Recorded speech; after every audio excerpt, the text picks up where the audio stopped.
always start off with a Maxim, and today's Maxim is number 102. We did 101 a little bit earlier last week. Nothing interesting would happen in a woman's life if she didn't have a man making it happen. Most girls' lives center around chasing men, banging men, locking a high value man down, managing their relationship, fucking up their relationship, starting all over, finding a replacement for the one that she fucked up. And then again, chasing men, meeting men, the whole thing, everything revolves around men. And men don't realize this because their lives revolve around themselves, ideally, their career pursuits, their hobbies, their family, their parents. There's so many other things, but for women, mostly, I mean, from the age of and this is the best example of what is important and when. And this is why men are at a disadvantage too when it comes to the dating world. Girls have been at men, have been thinking about men, and the interactions and boys and all of it, and romance and having a boyfriend 10 years before men do. They say women mature sooner. Well, they do in so many ways, because you go to you see a bunch of if you've ever had kids, a bunch of 5 and 6 year olds running around, and the little girls will be playing amongst themselves, and they'll be talking about the boys and watching the boys and what are the boys doing, and they'll talk to the boys' moms about the boys, and they'll talk to their mom what are the boys doing. But generally they focus in on the boys. The boys don't even know that the girls exist. They're fighting, they're hurting each other, they're setting shit on fire, they're impaling things, they're catching live animals, they're doing boy things, whereas girls do girl things. They get dressed up and they get together and they talk about the boys and what the boys are doing and who's cute and who's seeing who. And this starts at around 5 or 6 and literally goes the rest of their lives. If you ever go to a party and the guys and the women separate in different groups, the women will do a little bit of gossiping about, who's on the outs, who's, they've got to get a little social structure, a little bit of reality TV. Then it's about who and what in their relationships to men. That's it. And their husbands, and it'll go from there. And it'll all be about talking about men. Maybe their kids a little bit too, but mostly men.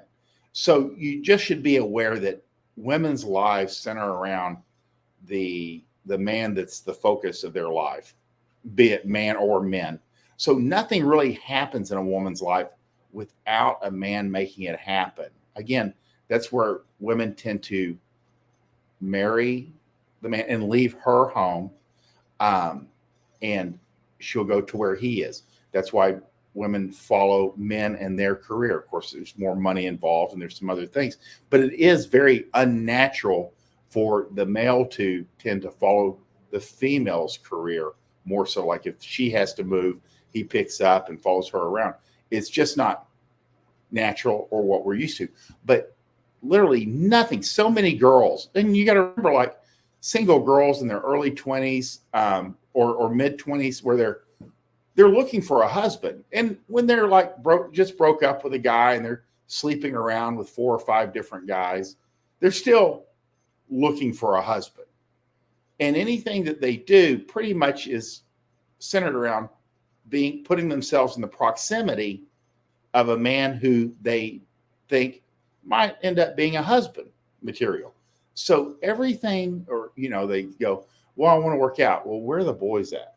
They may not say it out loud, but that is a prime reason. That's why women's only gyms don't survive very long.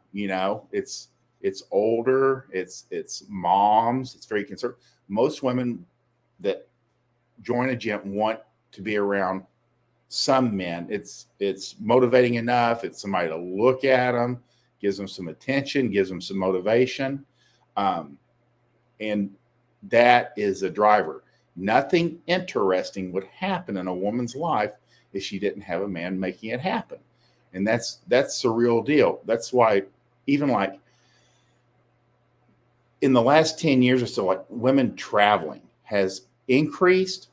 Well, the travel is centered around being able to have anonymous sex with either other travelers or the local talent or business associates or, their co-workers that they're banging when they're out of town.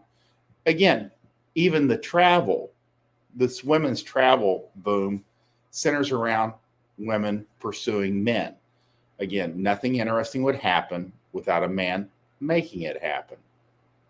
So that's a real deal. Just know that you're the most exciting thing. Women live terribly, terribly bone-jarringly boring lives without men.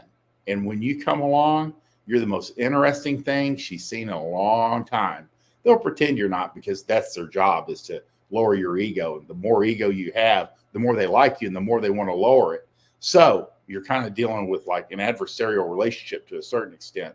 But just know that you're the most interesting thing that she's seen in a long time. That's why being boring is the number one sin you can make in seduction.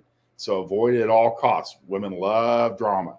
And if they don't have enough drama in their life, they're going to create it. So it's better that if you bring a little bit and sprinkle it around, she'll be happier for it.